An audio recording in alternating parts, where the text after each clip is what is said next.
A thirst for knowledge, a great curiosity, and an inviolable amount of bravery.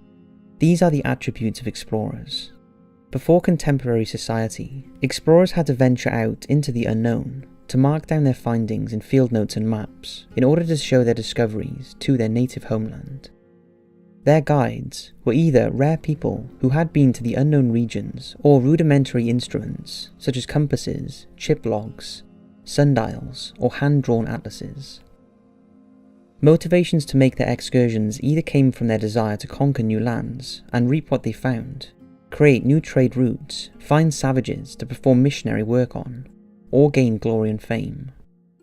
However, their expeditions always had a certain amount of risk due to explorers not knowing what they would encounter on their adventure.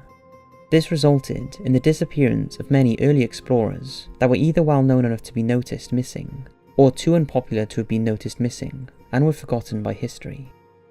Here are 5 explorers who mysteriously disappeared after travelling to unknown lands. As always, sit back and enjoy. Percy Fawcett. Percy Fawcett was a British soldier, anthropologist and explorer born in the late 1800s, who was famous for his expedition to find the lost city of Zed. In his early life, he trained with the Royal Geographical Society to become an explorer, and they sent him on many map-making excursions to South America to mark geographical territories and get to know native tribes in the area.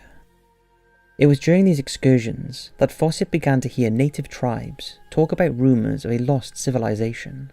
This piqued his interest, so he looked through historical documents and read about travellers' accounts of seeing mysterious ruins. As the rumours began to seem increasingly likely, Fawcett feared that a rival explorer would beat him to the lost civilization, which he called Zed.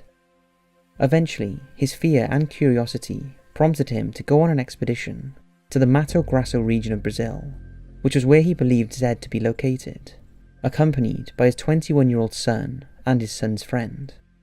In 1925, the 3 of them went to Brazil and began exploring the dense jungle, sending letters back home to state their current location from time to time, until their communication suddenly went dark and they were never heard from again. It's speculated that the trio was murdered by native tribes, or that they had died from natural causes. However, it's unlikely that we will ever know whether they survived their trip in the jungle, or found the lost city of Zed and decided to stay there. Fawcett's plight inspired the 2006 film starring Robert Pattinson called The Lost City of Zed. Abu Bakr II. Abu Bakr II was the 9th king or Mansa of the Male Empire in the 14th century, who supposedly sailed to the Americas.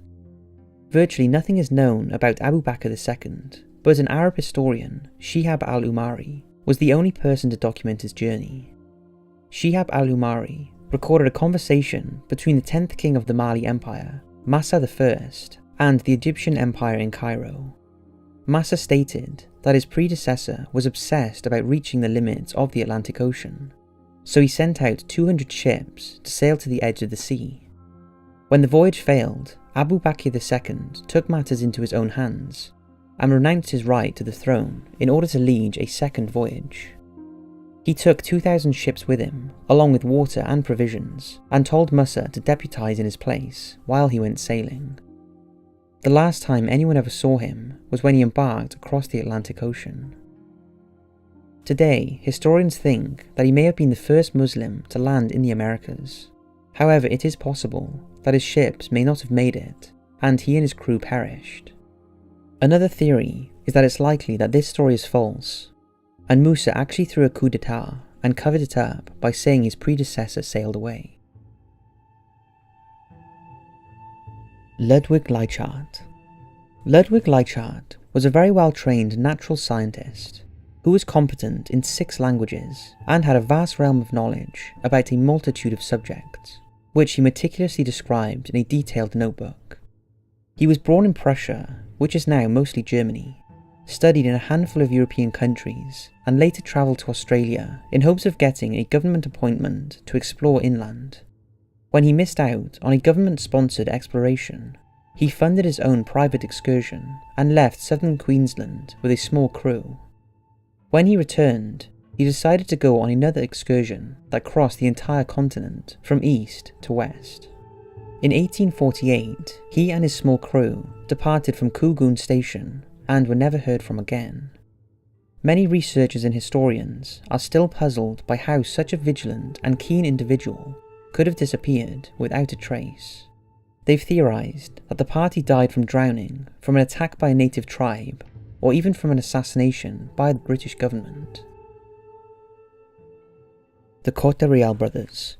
Gaspar, Miguel, and Vasco Anz Corte-Real were the three sons of the successful Portuguese explorer João Vaz Corte-Real, who was granted land by the king after discovering the land of cod, speculated to be Canada.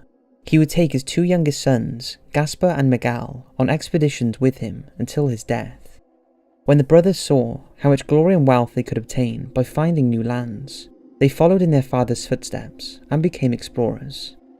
In 1500, King Manuel of Portugal sent Gaspar on a mission to find a northwest passage to Asia. So Gaspar set sail with 3 ships across the Atlantic in the same direction his father went. Icebergs blocked their route, so they went back to Portugal and sailed again, this time with Miguel. They came to the shores of eastern Newfoundland and split up to explore before agreeing on a rendezvous back to Portugal. However, Gaspar never returned. A year later, Miguel set sail to find out what happened to his youngest brother, but his ship disappeared along the west coast of Newfoundland.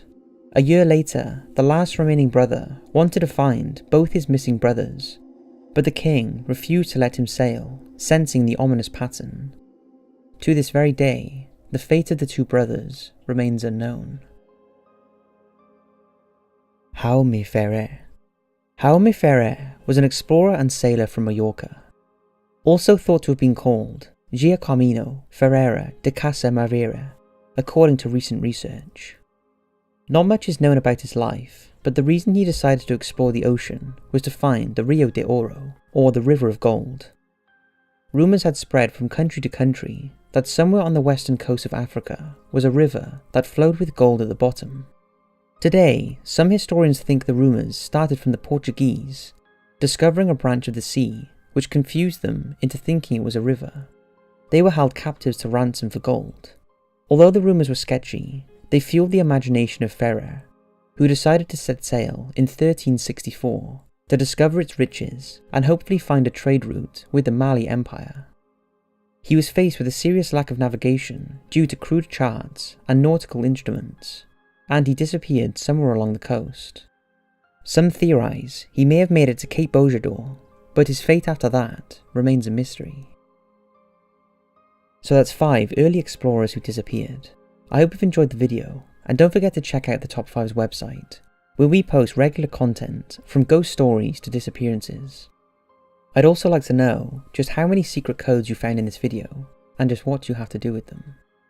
Thanks for watching, and as always, I'll see you in the next video.